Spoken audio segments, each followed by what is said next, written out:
너 낳은 아버지에게 청종하라. 청종하라라고 하는 말은 들으라라고 하는 말입니다. Listen. 무슨 말을 하시는가? 들어라라고 하는 거. 우리는 우리를 만드신 영들의 아버지께는 말할 것도 없고, 이 세상에 존재하게 해준 육신의 아버지를 공경해야 합니다. 내 늙은 어머니를 경히 여기지 말지니라 라고 말씀하고 있습니다. 어머니가 늙었다고 해서 어머니의 충고를 경히 여긴다. 경히는 가볍게 여긴다라고 하는 말씀입니다. 그리고 말씀하시기를 곧 이어서 진리를 사고서 팔지 말며 지혜와 훈계와 명철도 그리할지니라 라고 말씀하고 있습니다. 진리를 사되 진리를 팔지는 말라라고 하는 말씀입니다. 진리를 산다라고 하는 것은 진리를 순종하는 것입니다. 진리를 판다라고 하는 것은 불순종하는 것입니다. 진리는 진리 자체이신 말씀입니다. 말씀이 육신이 되어 우리 가운데 거하신 분, 그분이 예수님이십니다. 성경 말씀이 하나님의 말씀이고 우리 주님 말씀입니다. 이 진리를 산다라고 하는 것은 이 말씀에 순종하는 것입니다. 진리를 팔아버리는 것은 말씀에 불순종하는 것입니다. 세상의 명예가 좋죠. 자기 명예를 유지하기 위해서 부모 공경하는 것을 등한히 하는 것은 자기의 명예 때문에 부모를 팔아버리는 것입니다. 재물, 돈 좋죠. 돈 벌기 위해서 부모 공경을 적당히 하는 것은 돈에 부모를 팔아버리는 것입니다. 쾌락이 좋죠. 그러나 쾌락을 취하다가 부모 공경하는 걸 잊어버리면 쾌락의 부모를 팔아버리는 것입니다. 팔지 말라라고 하는 것은 세상에 쾌락도 재물도 명예도 그 어떤 것도 부모 공경하는 진리를 바꾸지 말라라고 하는 말씀입니다. 이렇게 권면하시면서 하나님은 자식에게 하듯 우리에게 말씀하십니다. 26절입니다. 내 아들아. 우리를 아들이라고 하나님이 불러주십니다. 네 마음을, 내 마음을 내게 주며라. 오늘 우리들의 마음을 하나님께서 달라고 요구하십니다. 그리고 내 눈으로, 우리의 눈으로 내 길, 하나님의 길입니다. 말씀이 우리가 걸어가야 할 길입니다. 하나님이 주신 이 말씀의 길을 즐거워하라. 순종하고 사는 것을 즐거워해야 한다라고 하는 말씀입니다. 이런 요구에 우리는 즉시 응답해야 합니다. 마음을 달라고 요청하셨을 때 하나님, 아버지, 내 마음을 소유하시고 그리고 그 안에 좌정하소서라고 응답해야 합니다. 여러분, 우리의 부모가 우리의 마음을 요구할 때 우리가 기꺼이 내어드리고 있느냐? 내 마음의 중심에, 내 마음의 좌소에 부모님이 계시냐라고 하는 것입니다.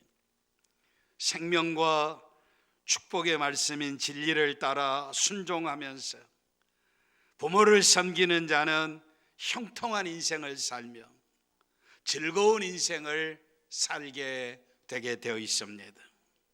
그러나 반대로 부모에게 근심을 끼치고 고통하게 하는 자녀는 미련한 자녀입니다. 아브라함의 아들 이삭은 아버지를 기쁘시게 했던 아들이었습니다. 그런데 이삭의 아들 야곱은 부모의 근심이었으며 부모의 근심거리가 되므로 야곱은 오랜 세월 동안 종살이하고 아버지와 어머니와 생이별을 하고 형제간의 원수가 되고 자식들에게 속임을 당하고, 그래서 애굽의 임금이 네 나이가 몇이냐라고 물어보니까 내 나이가 130인데 험악한 세월을 살았나이다. 험악한 세월이지요. 살아계신 부모와 함께 살지 못하고 생이별을 하고 형제 에서와 원수가 되고, 그리고 12아들이 있었는데 이 아들들에게 속임을 당하고 그의 인생에 험악한 세월을 살았다라고 하는 것입니다. 신명기 21장에 여호와의 율법에 이런 말씀이 있습니다. 사람에게 완악하고 사람에게 악한 행동을 하고 패역한 아들이 있어. 패역, 반역하는 아들, 불순종 아들이 있어. 그 아버지의 말에나 그 어머니의 말을 순종하지 아니하고 부모가 징계하여도 순종하지 아니하거든 그 성읍의 모든 사람들이 그를 돌로 쳐 죽일지니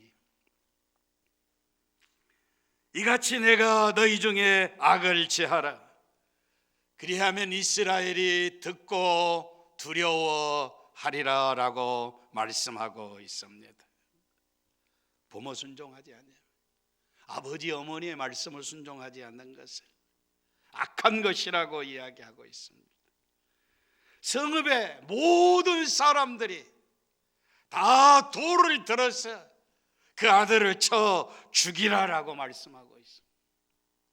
이렇게 해서 이 불순종하는 이 악이 더 이상 동네에 퍼지지 않기 위해서 제거하라라고 하는 아주 무서운 두려운 율법입니다.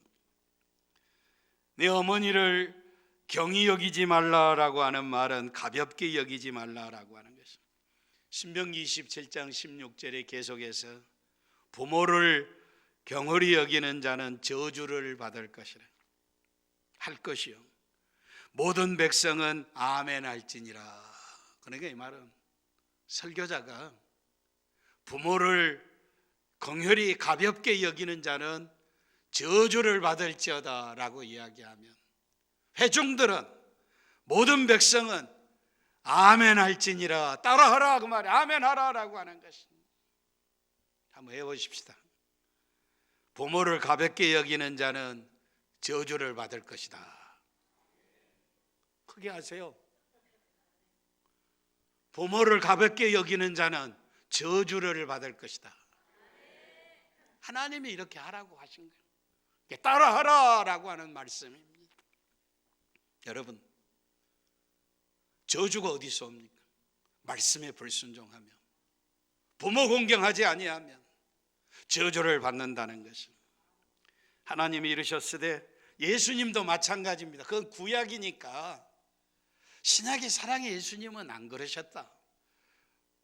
성경을 오해하지 않기를 바랍니다. 예수님 말씀입니다. 마태복음 15장 하나님이 이르셨으되 내 부모를 공경하라 하시고 또 아버지나 어머니를 비방하는 자를 반드시 죽임을 당하리라 하셨거늘 내가 드려 유익하게 할 것이 하나님께 드림이 되었다고 하기만 하면 그 부모를 공경할 것이 없다 하여 너의 전통으로 하나님의 말씀을 폐하는도다.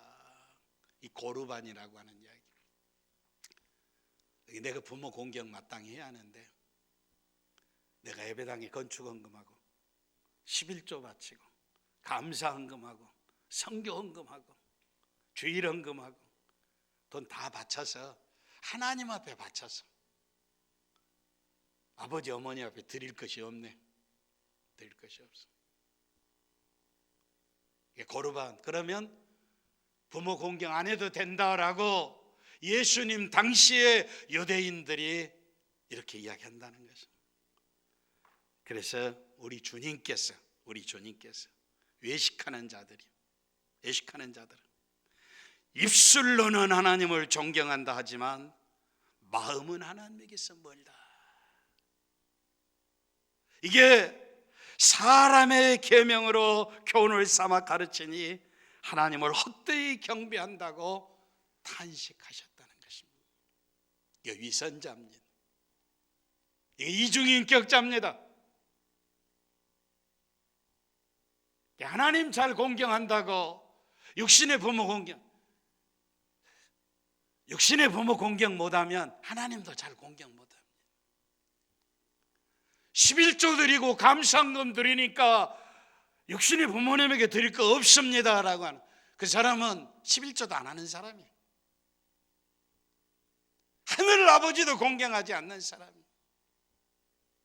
그런데 율법주의자들은 철저했습니다. 율법에 텃밭에 나는 약초 뿌리까지 다 구별해서 하나님 앞에 11조를 드렸습니다. 율법주의자들은 하나님 앞에 철저했는데 왜 은혜로 산다고 하는, 믿음으로 산다고 하는 오늘 우리는 하나님도 공경하지 아니하고 육신의 부모도 공경하지 않습니다. 그래서 마음은 하나님에게서 멀다. 우리 주님이 탄식하고 계십니다. 7, 8년 전에 제가 이 설교 한번 했습니다. 들으면 기억나실 것입니다. 어떤 아버지에게 5남매가 있었는데 5남매를 힘들고 어렵게 다 대학 졸업시키고 시집 장가 보내고 한시름 놓았는데 아버지의 건강이 좋아지지 아니했어요. 갑자기 약해진 거예요. 그래서 하루는 아들, 딸, 며느리 사이 다 불러 모았습니다. 5남매니까 10명이 모였겠죠.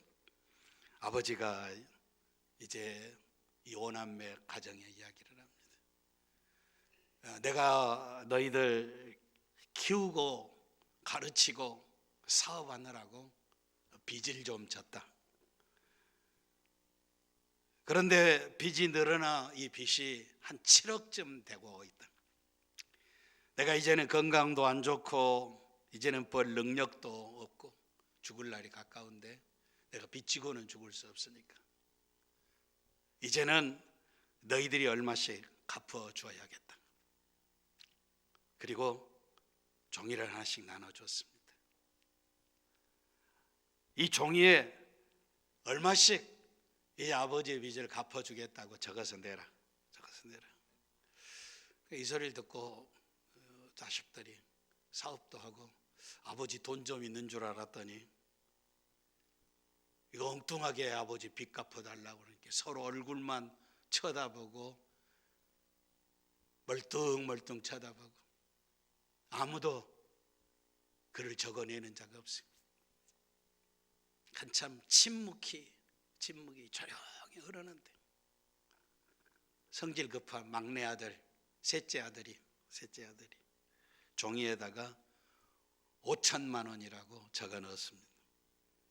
아버지 7억 빚이 있다는데 자기가 5천만 원쯤 이제 적어 넣은 거죠. 그러자 이제 나머지 자식들이 마지못해서 경매장이 경매 값 적어내는 것처럼 하나는 1천만 원, 하나는 1,500만 원, 하나는 2천만 원, 하나는 2,500만 원 이렇게 적어서 아버지에 드렸습니다. 그리고 씁쓸하게 돌아갔어요. 여러 달이 지난 다음에 아버지가 다시 자식들을 불러 모았습니다. 그리고 아버지 하시는 말씀이에요.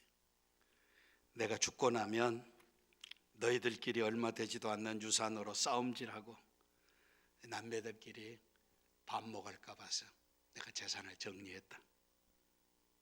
지난번에 너희들이 내게 적어내준 액수의 5배를 적어낸 액수의 5배를 주겠다.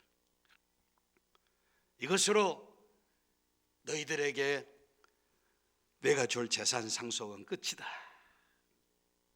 아버지 이야기에 액수를 적은 자식들은 얼굴빛이 금세 새까맣게 변해버렸습니다. 오늘 이 시대가 말세입니다. 사도 바울은 디모데에게 편지하면서 디모데전서 5장 4절에 말세에 고통하는 때의 특징을 이야기합니다. 사람들은 자기를 사랑하며 돈을 사랑하며 자긍하며 교만하며 회방하며 부모를 거역하며 감사치 아니하며 거룩하지 아니하다. 말세의 마지막의 특징, 자기를 사랑한다는 것입니다. 그런데 부모는 거역한다는 것입니다. 감사하지 않는다라고 하는 것입니다. 이것이 말세의 특징입니다. 이 오늘 이 시대의 특징입니다.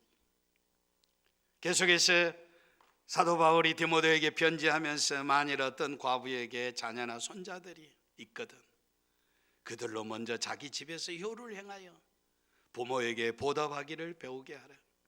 이것이 하나님 앞에 받으실 만한 것이니라. 나이 많이 드신 어머니 아버지, 도와줘야 할 아버지 아마 있으면 자식들이 도와주고, 그래도 안 되면 손자 손녀들로 하여금 부모 공경하게 하는 것을 가르쳐서 섬기게 해라 말이에요. 이것이 하나님이 받으실 만한 일이다라고 말씀하고 있습니다.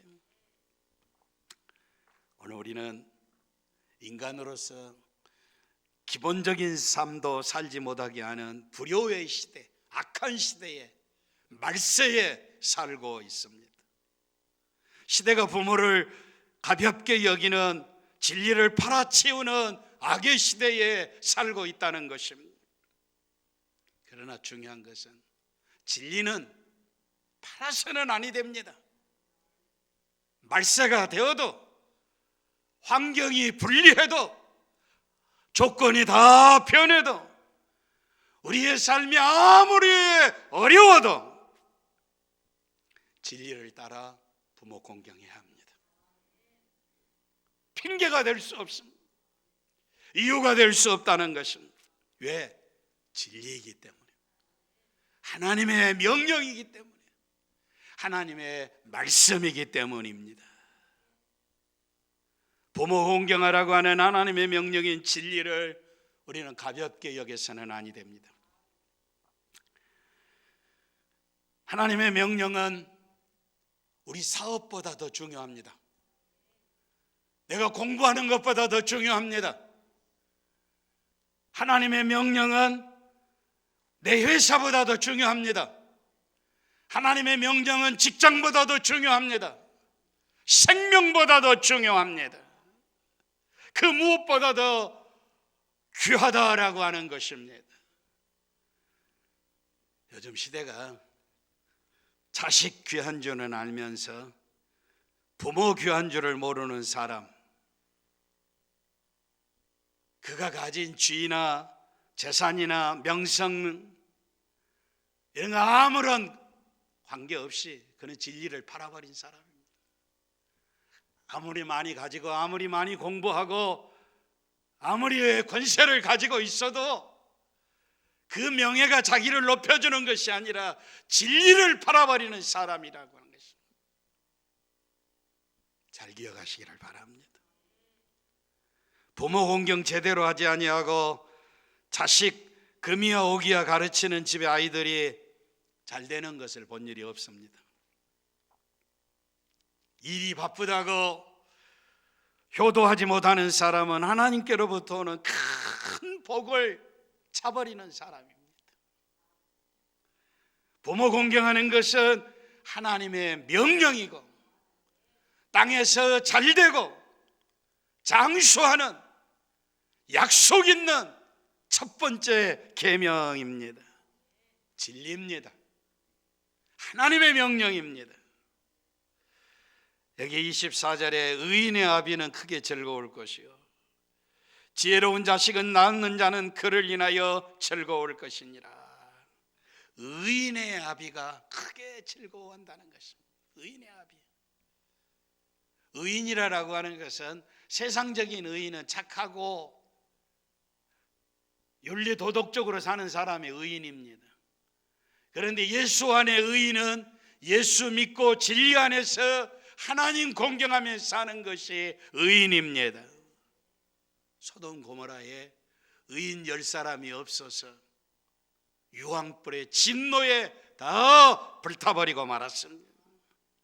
요한 3서 1장 4절에 내가 내 자녀들이 진리 안에서 행한다함을 듣는 것보다 더 즐거움이 없도다. 의인은 진리 안에서 사는 것, 말씀을 순종하며 사는 것이 의인입니다.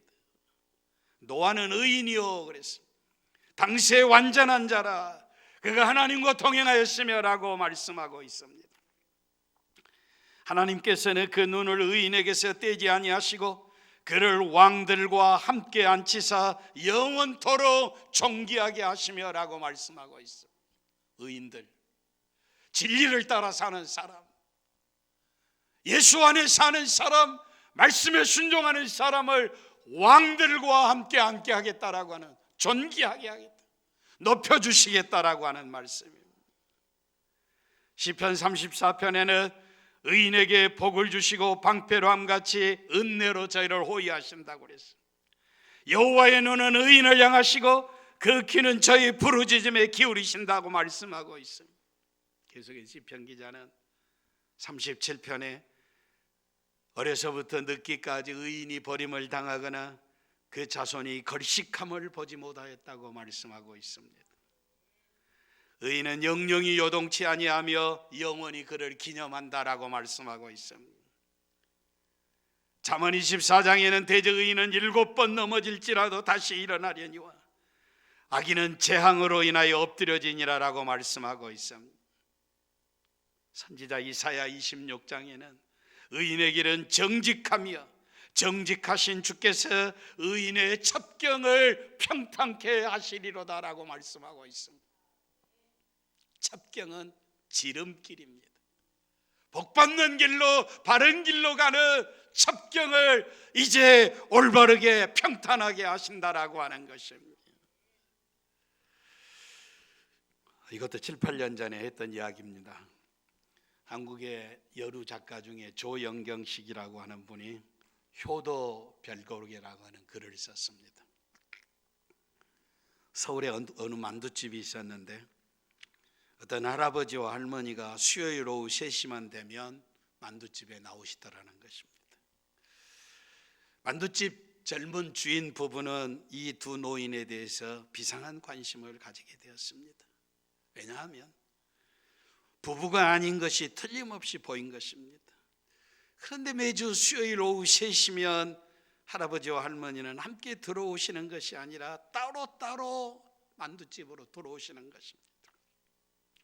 식탁에 마주 앉아 서로 물끄러미 쳐다보고 서로 눈물을 훔쳐준다든지 쳐다보기만 하는 것입니다. 눈이 오나 비가 오나 먼저 온 분이 초조하게 출입문을 쳐다보며 젊은 연인처럼 애타게 기다리는 표정들이 여간 심상치가 않았다는 것입니다. 만두집 부부는 그래서 이렇게 생각했습니다. 만일 부부라면 만두집에 매번 따로 나타날 리도 없고 만날 때마다 그처럼 서로 애절하게 쳐다보기만 하고 헤어질 수가 없을 것이라는 것입니다. 그래서 생각하기를 아마 옛날 첫사랑의 관계이든지 아니면 또 다른 로맨스가 있는 관계로 생각했습니다. 그런데 어느 날부터 할아버지 할머니가 보이지를 않습니다. 나타나지 않습니다. 발길이 끊어져 버렸습니다. 만두집 부부는 궁금하기 짝이 없었지만 어쩔 수가 없었습니다. 그로부터 정확하게 2달이 지난 어느 수요일 오후 3시 정각에 할아버지가 만두집 문을 열고 들어오시는 것이었습니다.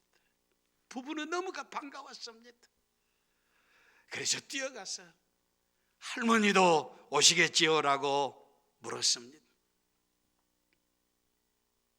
그런데 잠시 시간이 흐른 다음에 울먹이는 목소리로 그동안의 사연을 할아버지가 말씀했습니다. 할아버지와 할머니는 연인 사이가 아니고 새로운 로맨스도 아니고 부부였습니다. 그런데 자식들이 서로 부모를 모시지 않겠다고 다투다가 혼자만 모실 수가 없으니 공평하게 한 분씩 모시자고 하는 바람에 본의 아니게 할아버지 할머니는 한 분은 서울에서 한 분은 수원에서 이렇게 생이별을 하게 되었고, 할머니와 할아버지는 매주 수요일 오후 3시만 되면 견우직녀처럼 그 만두집에서 만당에 되었노라고 말씀하신 것입니다. 그리고 할아버지가 울먹이는 목소리로 이렇게 말씀하셨습니다. 이제 나만 죽으면 돼. 이제 나만 죽으면 돼. 천국에서는 같이 살 수 있을 거야. 여기까지입니다. 사랑하는 성도 여러분, 저도 여러분도 늙어가고 있습니다.